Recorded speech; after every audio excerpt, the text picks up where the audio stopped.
अबे ये फिर आ गया।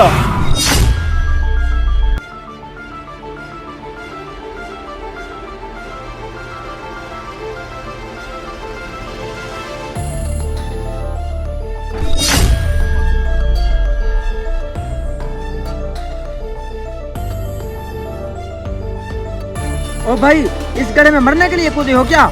अंकल मुझे थोड़ी देर छुप जाने दो, वो मेरे पीछे पड़ा है। बेटा कौन पीछे पड़ा है? क्या हो गया है? अंकल मैं आपको सारी बातें बाद में बताता हूँ। वो एक आदमी आ रहा है, अगर वो मेरे बारे में पूछे तो उसे बताना मत, मैं आपके आगे हाथ जोड़ता हूँ। अरे भाई क्या खो गया है आपका जो आप ऐसे ढूंढ रहे हो? अरे भाई सामने जो चाय का ढाबा है ना, उधर जो लड़का काम करता है वो इसी तरफ भाग आया है, मैं उसी को ढूंढ रहा हूँ।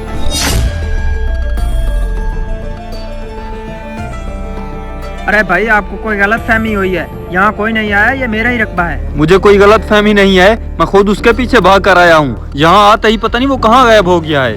अरे भाई जिन थोड़ी है, इंसान ही तो है, कहाँ गायब हो गया ऐसे ही? और तुम ये बताओ, तुम उसके पीछे क्यों पड़े हो? वो क्या लेकर भागा है तुम्हारा? असल में ये लड़का पहले करियाने की दुकान लगाता था, मैंने इसको होलसेल का सामान दे दिया, वो भी पूरे 50,000 रुपए का। फिर कुछ दिनों बाद ये वहाँ से गायब हो गया। मैंने जैसे तैसे करके लोगों से पता लगाया तो उन्होंने मुझे बताया कि ये अब वहाँ पर चाय का ढाबा लगाता है। आज सुबह मैं जैसे ही इसके ढाबे पर पहुँचा तो ये मुझे देखकर भाग पड़ा। अच्छा तो ये बात है। वैसे भाई साहब आपके साथ किया तो उसने बहुत गलत है, लेकिन आप 50,000 ही तो है, क्यों परेशान कर रहे हो? जब आएंगे तो दे देगा। देने की बात नहीं है, मैंने ऐसे ही कितने दुकानदारों को माल दिया, लेकिन अब कोई पैसे ही नहीं दे रहा। अब मुझे आगे भी तो पैसा देना पड़ता है ना। अब मेरा भी माल रुक गया वहाँ से, और इन सब के चक्कर में मेरा कारोबार भी बंद हो गया। लेकिन ये बात कोई समझने को तैयार ही नहीं है। लेकिन ये तो बहुत गलत बात है, कम से कम दूसरे इंसान की मजबूरी को समझना चाहिए। देखे भाई साहब, अभी तो वो मुझे यहाँ दिखा नहीं है, जैसे ही वो मुझे दिखेगा मैं आपके लिए उसको समझाऊंगा कि आपके पैसे वो टाइम पर दे।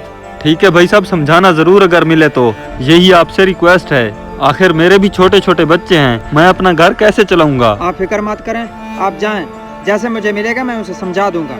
ठीक है भाई।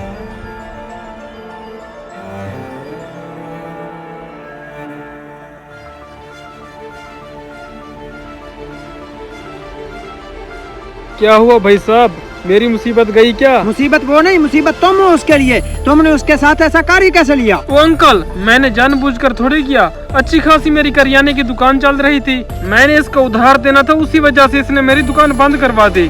मुझे मजबूर होकर चाय का ढाबा लगाना पड़ा। मैं दुकान की बात नहीं कर रहा, मैं ये कह रहा हूँ आपने उससे होलसेल का सामान लिया लेकिन उसके पैसे नहीं दिए। जैसे ही वो आज आपके सामने आया तो आप उसे देखते ही भाग गए। आपको उसके साथ बात करनी चाहिए थी। ये कौन सा तरीका है आपका? वो क्या बात करूँ मैं उससे बात करने के लिए पैसे चाहिए, 50,000 रुपए देने हैं मैंने उसके, कहाँ से लाऊं? निया मैंने चाय का ढाबा लगाया है। तो छुपने से क्या होगा, ऐसे तो मार्केट में बेइज्जती होगी। आप ऐसा करो, उसको थोड़े थोड़े करके पैसे देते रहो ताकि उसका कारोबार भी चलता रहे। वैसे भी वो आपसे कौन सा एक साथ मांग रहा है? पर थोड़े थोड़े पैसे दूंगा तो वो मान जाएगा क्या? मुझे तो नहीं लगता कि वो मान जाए। भाई आप उनसे बात तो करके देखें, मुझे उम्मीद है कि वो आपकी मजबूरी को समझ जाएंगे। हाँ बात तो आपकी ठीक है, ऐसे कब तक मैं छुपता रहूंगा?